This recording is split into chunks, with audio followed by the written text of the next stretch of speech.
ஒரு சில தெருநாய்ங்கெல்லாம் பார்த்தீங்கன்னா பிஸ்கட் சாப்பிடாது, பிரியாணி தான் சாப்பிடும், நான்வெஜ் தான் சாப்பிடும். அதுக்கு பிடிச்ச தெருநாய்க்கு பிஸ்கட் போடுறாங்களா பிரியாணி போடுறாங்களா அப்படின்லாம் தெரியாது. ஆனால் இந்த ஆளுக்கு யார் பிஸ்கட் போடுறாங்க அப்படின்றது நமக்கு நல்லாவே தெரியும். இவர் எப்போ எந்த மாதிரி வாலாட்டுவார் அப்படின்றத ஏற்கனவே ஒரு தடவை தமிழ்நாடு பார்த்துருக்கு. அந்த ஜல்லிக்கட்டு போராட்டத்தில் யாராவது பார்ட்டிசிபேட் பண்ணியிருந்தாலோ இல்லை அதை கண்டினியூஸாக ஃபாலோ பண்ணியிருந்தாலோ ஒரு விஷயத்த உங்களால் நோட் பண்ண முடியும். ஜல்லிக்கட்டு போராட்டம் வந்து இளைஞர்கள் வந்து தன்னிச்சை ஆரம்பிக்கிறாங்க. அந்த போராட்டத்தோட டிமாண்ட்ஸில் நமக்கு வந்து பிரச்சனைகள் இருக்குது, டிஃப்ரென்ஸ் ஒப்பீனியன் இருக்குது. ஆனால் அது வந்து மாணவர்கள் ஆரம்பித்த போராட்டம்.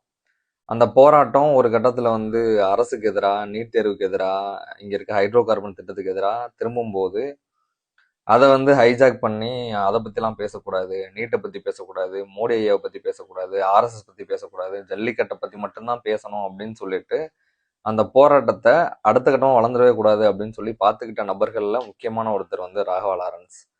அந்த போராட்டத்தை ஒட்டுமொத்தமாக யங்ஸ்டர்ஸ்லேருந்து ஹைஜாக் பண்ணி அதை வந்து அரசுக்கு எதிராக திரும்பிடாமல் பார்த்துக்கிட்டது வந்து இவர் தான். அதே மாதிரி அந்த போராட்டத்தை நான் தான் வழி நடத்தினேன் அப்படின்ற மாதிரி, கோடி கோடியாக செலவு பண்ணேன் அப்படின்ற மாதிரி, வீட்டில் இருக்கவங்க தாலியை அடமானம் வச்சு நான் அந்த போராட்டத்தை நடத்துகிறேன் அப்படின்ற மாதிரிலாம் வந்து கண்டினியூஸாக ப்ரொபகண்டா பண்ணிகிட்டே இருந்தார்.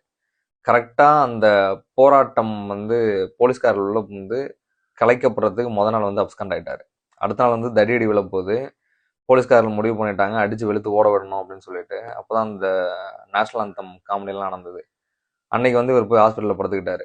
அவருக்கு தெளிவாக தெரியும் நாளைக்கு அடி விழ போகுது அப்படின்னு சொல்லிட்டு. கரெக்டாக வந்து மாணவர்கள்லாம் கைவிட்டுட்டு அவர் போய், அதாவது இந்த போராட்டத்தை நான் தான் ஆர்கனைஸ் பண்ணுறேன் அப்படின்னு சொன்னார், நான் தான் வழிநடத்துன்னு சொன்னார். கரெக்டாக போலீஸ்காரர்கள் தாக்குதல் நடத்தும்போது அந்த இடத்துல இல்லை. ஸோ இவர் யாரோட ஏஜென்ட்டாக உள்ளே வந்தார், அங்கே வந்து என்ன அரசியல் பேசினாரு அப்படின்றத தமிழ்நாடு ஏற்கனவே ஒரு தடவை விட்னஸ் பண்ணியிருக்கு. இது வந்து பக்க சங்கி ப்ராடக்ட் தான். ஆர்எஸ்எஸோட பிஸ்கட்டுக்கு வாலாட்டுற ராகவா லாரன்ஸ்.